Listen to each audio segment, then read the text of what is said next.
أنا حاسس إن العالم كله بينتحر، زي ما الأفيال بتقرر إنها تموت في مكان معين بتروح لحفرة وتموت.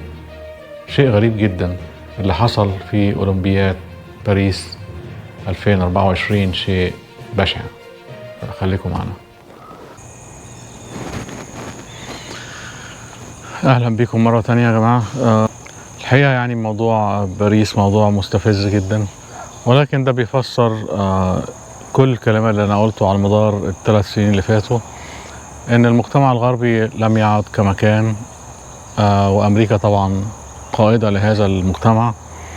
وكانت الناس بتتهمني إن أنا إنسان حقود، وأنا بكره يعني العرب يجوا أمريكا، ودايما العرب بيعملوا كده، ما بيحبوش إخواتهم العرب يجوا أمريكا، فبيقولوا كلام سيء، وأمريكا كده طول عمرها ومفيش حاجة اتغيرت، وده مش زمن سيء ولا حاجة. لا لا لا، الكلام ده مش مظبوط. ويمكن باريس أوضحت هذا الكلام، محدش بيصدق غير لما يشوف بعينه، وانتوا شفتوا بعينيكوا يعني. يا ترى تعالوا نتكلم كده بطريقة مختلفة عن كل التحليلات اللي اتقدمت من وجهة نظري أنا. يعني الحقيقة كل فرنسا والمتحررين والمتحضرين منهم قالوا احنا حاولنا نظهر الدايفرسيتي العالمية، يعني التنوع. ولكن ليه موضوع العشاء السري؟ ليه موضوع اللاست سابر اللي هو العشاء الأخير؟ ليه بالذات يعني؟ لأن الحقيقة أن السيد المسيح في هذا الموقف وهذا الحدث بالذات هو كان بداية تأسيس للكنيسة، وقال لهم رسالة سلام في الآخر ورسالة محبة. وده اللي بيميز يعني الحقيقة التعليم أو الديانة المسيحية بالمحبة، ودايما في كل الدنيا الناس عارفة الكلام دوت. قال لهم في الآخر هذه وصية أنا أوصيكم أن تحبوا بعضكم بعضا كما أحببتكم. حبوا بعض، بس هي دي الوصية، يعني حبوا بعض. فتأسيس الكنيسة ورسالة المحبة اللي سابها ووصى بيها تلاميذه، والحقيقة هو كان عيد، المفروض ان هو عيد يهودي، وتقريبا كده الأسرة كانت بتجتمع زي دلوقتي هنا كده في عيد الشكر أو عيد الكريسماس. لازم العائلات واليهود كانوا بيجوا من كل حتة عشان يحضروا عيد الفصح ده مع أهليهم.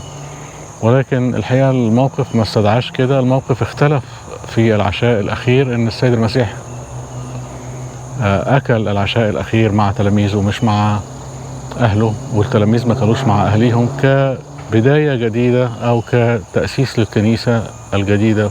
ودي كانت إشارة واضحة في أولمبياد باريس 2024 إن هو بيهدموا صورة أو بيهدموا موضوع الدين من أساسه، من جذوره.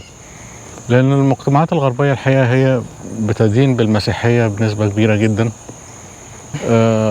لو أنت متخيل إن الحفلة دي ما عدتش على 100 واحد وخدت موافقات على من 100 مسؤول رفيع المستوى في فرنسا، تبقى غلطان. هي دعوة صريحة لهدم الأديان لسبب لا أحد يعرفه. يعني هل العالم فعلا ينتحر زي ما قلت في الأول؟ يبدو أنه يعني ينتحر، لأنه ما فيش حاجة بعد هدم الرموز. يعني حتة إن أنت بتهد الرمز في أذهان الأطفال والكبار، معناها إن أنت بتهد حياتهم وبتسفه معتقداتهم اللي بيعتنقوها. والحقيقة لما تقعد تقرا كده تلاقي ان من اكتر الحاجات اللي مش ممكن ابدا التخلي عنها هي الدين. من اصعب الحاجات ومن اقصى الحاجات ان اي حد ممكن يتخلى عن دينه. يعني ممكن الانسان يتغير في كثير من نواحي حياته، لكن حتة الدين ما بيقدرش يتغير عنها ابدا. صعب قوي المعتقد ده، فهم بيهدموه لمصلحة مين؟ محدش عارف. انتحار حيتان يمكن، بس العالم رايح في حتة وسكة مش ما فيهاش رجعة تاني. هنا في أمريكا في كام بيشوب اعترضوا، ناس كتير اعترضت، ونزل مئات الفيديوهات من شباب حتى معترضين على الكلام دوت ومعترضين على مدى سفاهة هذا الموضوع، ولكن يظهر وجه العلمانية القبيح، وجه العولمة القبيح، يظهر وجه الحرية القبيحة التي ليس لها حدود. وانا اتكلمت في موضوع الحرية التي بلا حدود دي هتهدم الدنيا وتهدم العالم، وهم ماشيين في سكة ملهاش رجعة. لك ان تتخيل الاطفال يشوفوا كده ويجيبوا حتى مناظر مقيتة في صورة العشاء الرباني، يعني كان هدم للصورة وتشويه للصورة دي اللي هي موجودة في كل بيت مسيحي في العالم كله من شرقه لغربه. بيهدموا الرمز وبيخلوا الأولاد الصغيرين طالعين بلا معتقد. يعني كل النهاردة المدارس اللي في أمريكا بنسبة كبيرة جدا، وده أحد قوى ترامب إن هو عايز يعدل الكلام دوت، إن المدارس كلها في أمريكا بتدعو إلى إن الجسد ده هو ملك للطفل، والطفل هو اللي يحدد نوع الجنس بتاعه. شيء بشع، وده موجود في أمريكا، وده كلام يهم كل المهاجرين. ولكن هذه مش أول مرة يهدم فيها الرموز أو ناس تتطاول بهذا الشكل. ولكن أعتقد في الثمانينات، أعتقد يعني على ما أتذكر، لأنه طلع فيلم أمريكي في بعض المناظر المسيئة للسيد المسيح برضه، ولكن ساعتها الفاتيكان قال سيبوه، الناس من كتر قذارة واشمئزازها من هذه المناظر مش هتخش الفيلم، والفيلم هيفشل وهيخسر وهيبطلوا يعملوا الحاجات ديت، انطلاقا من مبدأ الحرية وحرية التعبير. والحقيقة يعني برضه اتعرض في سينمات كتير في العالم وفشل، ما نجحش الفيلم ده.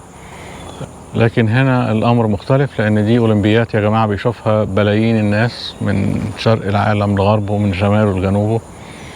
هم ما كانوش بيعملوا حاجة اعتباطا، هم عارفين هم بيعملوا ايه كويس قوي. ما كانش شيء كده يعني حاطينه وخلاص، لا هم عارفين بيعملوا ايه. ما فيش غرض لهذا المشروع غير انه هدم الديانات ايا كان نوعها بقى، اذا كانوا هم اساءوا للديانة المسيحية وعملوا هذا الشكل المقيت في الافتتاح، لكن هو الحقيقة هدم كل المعتقدات والديانات، وحطوا مكانها الحرية التي بلا سقف، بلا حدود. ولكن هم عايزين يهدوا هذه المعتقدات بس، لكن بيقولوا من مبدأ الحريات، ولكن في واقع الأمر هنحط مليون خط تحت مبدأ الحريات، لأن الحقيقة ما بقتش واضحة قوي، أو الحريات تطبق طبقا للرغبة فقط، طبقا لما يمشي على أهوائهم، طبقا لما يتطابق مع أهوائهم يعطوك حرية. ولكن ما أعتقدش أن الحرية زي ما هم بيتكلموا عليها، يعني أنا من رأي واحد عايش هنا فترة طويلة وعارف أنا بقول إيه، يعني ماشيين في سكة يعني آخرتها معروفة يعني. وزي ما انتم شايفين الأوبئة والأمراض والحروب، وجعات، زلازل وبراكين، فيضانات في كل حتة، وده تفسيره الوحيد اللي هم بيعملوه، يعني لأنهم ماشيين في عكس إرادة الله، يعني ماشيين العكس، الطريق الصح كده ماشيين الناحية التانية، فآخرته معروفة يعني. مش هيهدم المسيحية يعني طابلوه محطوط وإصدراء صورة العشاء الأخير، مش هيوقفها ومش هيهدمها، ده كلام يعني مفروغ منه. انتوا عارفين يعني اللي منكم ما يعرفش معلومة زي كده، ان مصر قدمت شهداء في المسيحية بيسموهم شهداء الإيمان على مر العصور، وخصوصا العصر الروماني اللي كان بيستشهد فيه المسيحيين بالآلاف، حتى ان في ليلة واحدة شهيرة ليلة عيد ميلاد استشهد حوالي 8100 شهيد في ليلة واحدة. ومع ذلك لم تنتهي، يعني بيقولوا ان مصر قدمت شهداء إيمان في المسيحية أكتر من العالم كله مجتمع. فدي القتل والتهديد والتعذيب لم يسفر عن شيء. دي حيلة جديدة بقى، حيلة ناعمة لهدم الرمز أو تشتيت عقول الأطفال والجيل الجديد في العالم من شرقه لغربه. الخوف على الأطفال الصغيرين اللي هيطلعوا ما عندهمش مبادئ وما بيحترموش حاجة. هي دي المصيبة اللي في العالم الغربي والشرقي، لأن زي ما انت شفتوا كده بلايين من الناس شافت العرض ده، والقوى الناعمة تتسرب للمجتمعات الشرقية حتة بحتة. أنا متابع كل الفيديوهات اللي بتنزل على اليوتيوب من مصر والدول العربية، وشايف التحول البشع ناحية الثقافة الأمريكية اللي هيودي فين معرفش. بس هم فرحانين بتقليد الثقافة الأمريكية والنتائج بتاعتها معروفة. خصوصا على المجتمعات الفقيرة أو الطبقات الفقيرة في المجتمعات المصرية والعربية. لما بيشوفوا يقلدوا الثقافة الأمريكية عواقب هذا الكلام مش حلوة خالص يعني.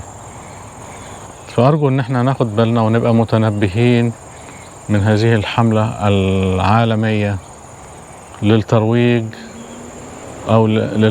للفساد أو البعد عن الله وهدم الأديان وهدم المعتقدات في أذهان الأطفال. وإن لم تتنبه الأسر في الشرق والغرب، فأعتقد أن العائلات في المستقبل هتعاني جدا جدا جدا في تربية الأولاد.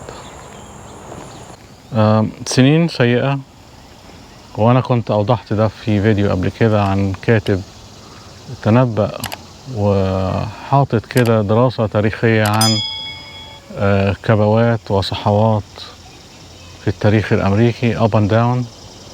مهم قوي تشوفوا الحلقة ديت لأنها بتفسر كل اللي بيحصل اليومين دول. هسيب لكم اللينك أسفل الفيديو، أرجو إنكم تشوفوا الحلقة عشان تفهموا الدنيا ماشية ازاي. هو مش تنبؤ قد ما هو دراسة تاريخية وتطبيقها على الحاضر يعني. ده كان موضوع النهاردة. أشكركم وألقاكم الحلقة القادمة إن شاء الله.